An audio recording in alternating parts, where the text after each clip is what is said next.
Mi chiamo Silvia, abito in provincia di Vicenza. Da quando sono stata operata nel 2016 indosso il Sonnet e negli ultimi anni ho in dotazione anche il Rondo 2.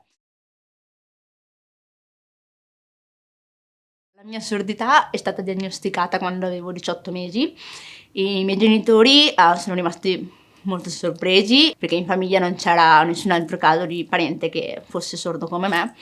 E in seguito hanno fatto delle indagini genetiche ed è emerso che la mia sordità sia dovuta alla connessina 26, una mutazione a livello di questo gene. Ho iniziato ad utilizzare le protesi acustiche sin da quasi subito e poi ho fatto un sacco di logopedia. Sono riuscita comunque a utilizzare al massimo le mie protesi acustiche fino appunto all'età di 17 anni. A 17 anni, poco prima, in realtà è successo un incidente per il quale un camion ci ha colpito e in seguito a questo incidente ho avuto un po' di complicanze a livello fisico, tra cui appunto ho perso di più il mio udito dall'orecchio sinistro, che tra i due è sempre stato il peggiore. Mi sono trovata a dover far più fatica nel sentire con la protesi acustica perché avevo molta difficoltà a sentire proprio le cose quotidiane, anche sulla scuola, le lezioni, o sentire le conversazioni delle mie amiche, dei miei amici, a tavola con la mia famiglia. Quindi lì mi sono fatta coraggio e ho iniziato ad informarmi sull'impianto cocleare, che comunque i miei medici erano più volte che consigliavano di farlo. E quindi da lì ho deciso di fare l'impianto cocleare.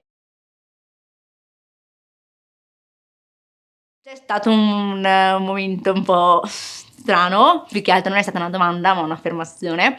Quando ho rilasciato un'intervista, un po' di anni fa, in seguito a una serata in cui avevo raccontato la mia storia e anche la scelta che ho fatto di fare l'impianto cocleare, il giorno dopo sulla testata giornalistica praticamente il giornalista aveva scritto che avevo raccontato la mia esperienza con il mio impianto nucleare. Io dico, ma come nucleare? È cocleare. E quindi niente, è uscito questo articolo e sono rimasta un po' così perché ho detto accidenti, adesso chissà cosa pensa la gente che ho un impianto nucleare in testa, che in realtà non è.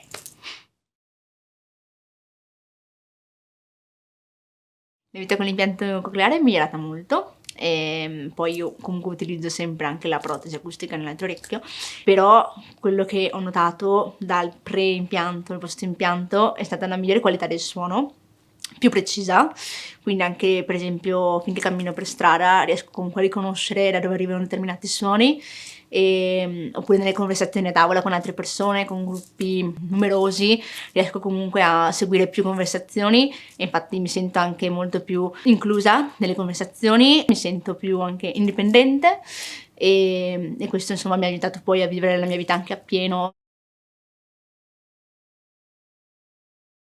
Prima di fare l'operazione no, non ho parlato con qualcun altro che avesse fatto il mio stesso percorso. Infatti questa è una cosa che un po' mi è mancata, perché alla fine ho deciso di informarmi solo su quelle che fossero le informazioni tecniche che mi servivano per capire cosa fosse l'impianto cocleare, cosa ne comportasse l'operazione. L'aspetto emotivo, l'aspetto psicologico non l'ho affrontato con nessuno prima, quindi aver avuto magari qualcuno che mi avesse aiutato o che ci fosse stato come supporto e che mi capisse più che altro, perché c'è sempre stata comunque la mia famiglia, i miei amici ci sono sempre stati, però sono udenti e non hanno vissuto quello che ho vissuto io in persona, ecco. Ho deciso di diventare mentor del peers perché vorrei poter essere d'aiuto, di conforto e di supporto alle persone che vorrebbero fare l'impianto e che sono ancora indecise se farlo, o comunque vorrei poter condividere la mia storia e le mie esperienze con chi l'ha già fatto per dare e ricevere informazioni che possono sempre tornare utili. Sì, da quando ho fatto l'impianto cocleare ho vissuto dei momenti wow. Il principale è stato il fatto di essere in grado adesso di riconoscere e sentire la musica e distinguere anche i suoni, il ritmo e per esempio anche riuscire a ballare al ritmo della canzone, cantare. Un altro è stato per esempio in inverno a casa ho una stufa e praticamente la legna stava andando e a un certo punto sentivo un rumore strano e non riuscivo a capire cosa fosse. Mi sono messa vicino alla stufa per cercare di riconoscerlo ed era proprio uno scrippidio, insomma, della legna che scoppiettavano dal fuoco. E quindi sono rimasta wow, ma riesco a sentire anche un suono così impercettibile, che fino a prima non ero mai riuscita comunque né a riconoscere, sentire, anzi non pensavo neanche quasi che la legna e il fuoco avessero un rumore di questo tipo. E quindi questo è stato un altro momento wow.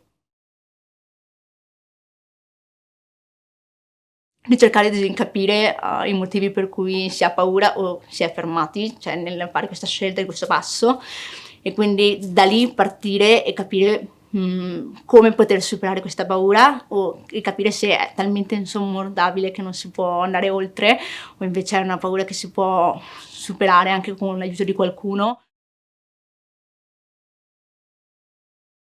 L'impianto mi ha cambiato la vita in modo inaspettato perché, non pensavo, potesse essere così bella poi la vita, quindi mi ha dato molta sicurezza personale.